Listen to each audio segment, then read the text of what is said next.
I need one more tool here. I'll quickly head up and get the power drill.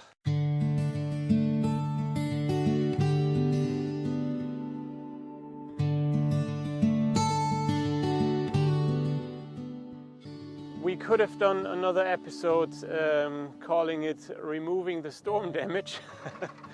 But that just came up now. Yeah, so the plan is we do the letter B episode.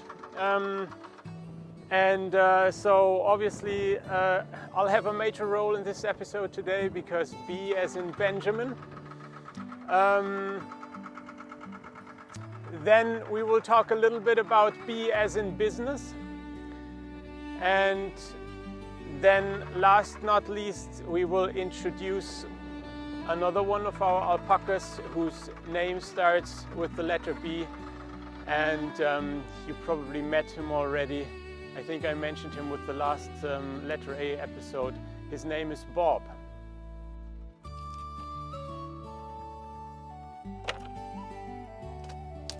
The storm blew this over. We have tours running on the weekend, so this needs to go. I need to finish this job today. Not planned, but I'll do that now while I talk a bit about myself and where I come from and how I got into this alpaca farm here. So I was born 1980 in Germany, in Bavaria. I grew up in a small village with a small farm surrounding. So from early age on, I had, I was always in touch with animals, farm animals around where I lived. My parents didn't have a farm, but the neighbors had. So yeah, that's kind of where I got into farming, basically from playing as a child in the neighborhood. I started horse riding with around 12 years old and helping on a horse, stable, taking riding lessons and all this kind of stuff, helping on the pastures and with the fencing. I remember this was one of my favorite jobs to do there, going along the fence lines on the pasture and helping to repair that. And then I finished school. I went to Heidelberg University and I studied cultural anthropology and educational science or science of education, you would say. Once I had finished my studies, I started to work. Well, first I started to work in an after-school program as organizing and supervising the kids that would come after school and have an environment where they could do their homework and where they could do some free time activities. And that's actually where my first encounter with alpacas happened. And it was actually my initiative that we invited or booked an alpaca farm to come to the school with the alpacas and basically have the kids that we were looking after being introduced and given the opportunity to walk the alpacas in the school park. So after that, I started to work in crisis intervention programs with troubled teenagers, which were traveling programs. So I really got to travel a lot of European countries, and then finally, how did we get here to Ireland? So that part of the story basically starts as well in 1980. When I was born, my grandparents decided to emigrate to Ireland. My grandfather bought the house here, and they lived here. They lived here for around. My grandfather lived here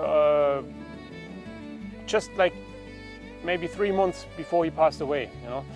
He went back to Germany, and 3 months later he passed. So he stayed here as long as he could, basically. Yeah, so how did I get the idea to start this business eventually? So I was looking at the situation here, and I'm a big fan of permaculture. It's not like I've really studied it in full depth, but I like the idea or the way to look at it. There are different needs from different elements within your environment, and if you look at your own needs and the needs of other elements in your environment, and you try to bring everything together, that's usually a very wholesome thing. And to me it just became clear. We were working on the fencing here for the horses, and I realized that this would actually create a really nice trail all the way down to the sea. I had this interest for alpacas already. I liked working with animals. It was clear I had to do something, so in a way I jumped into the cold water there. Especially with all the lockdowns happening, we didn't really know how the response would be. But yeah, we took the chance. We got a few alpacas. We started to train them, and basically we opened up with this business. So it was a good challenge, you know. I had to work myself into marketing and putting the word out, and I basically built this business from scratch. So that's already been a few years ago now. We started with 4 alpacas, went up to 5 quickly, and and then added every year a bit. So now we are up to 19 alpacas at the moment. Bob came to us last year. I think it was around this time of the year, probably February, something like that. And we started the training with Bob this summer. So Bob already did, I think, 2 tours with me leading him. So he hasn't walked with customers yet. He kind of grew up together with Alexander. They are, the same age group here, and they are in the same training process. So for this season I expect Bob to start the tours fully and participate in all of the tours more or less. It'll take a bit of readjustment, getting into it again after the winter time. We don't do too much training now this time of the year. But he's very familiar with everything. He's seen everything, and I'm really looking forward to him. His personality is not fully developed yet. Alpacas are teenagers between 1 and 3 years. That's where they really start to develop their personality, and they have their teenager phase then between 1 and 3 years, where they can be, challenging hierarchies within the herd and become a bit of a nuisance.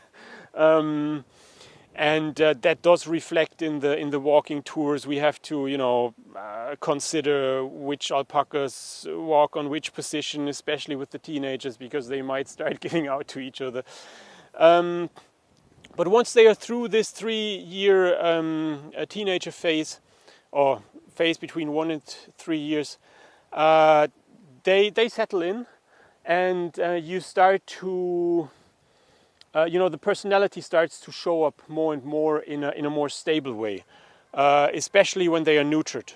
But of course, as we have a lot of teenagers in here, the dynamics within the social structure of the herd keep changing, and also the relationships between the animals. You do see that they have you could say friendship relationships, like some are closer than others. But also that can change, over time. For example, this one here, this is Honey.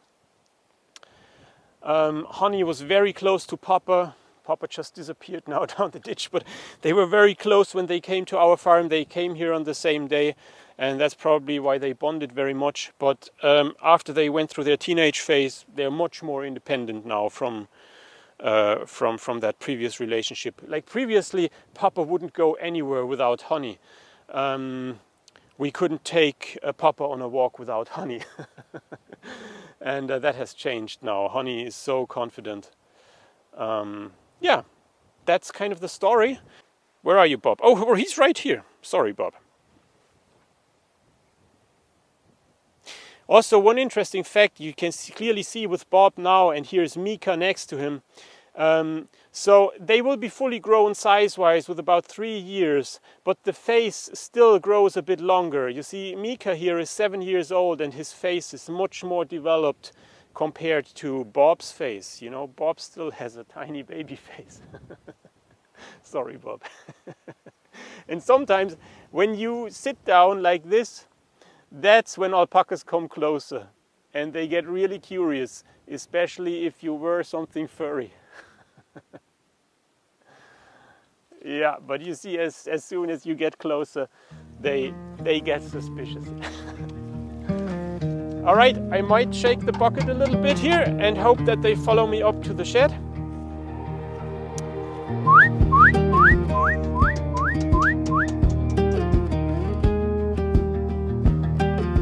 If you like this video, please hit the like button down below. That does help us, you know, to spread the word. And I hope to see you again next week then. Until then, enjoy your week. Have a good one.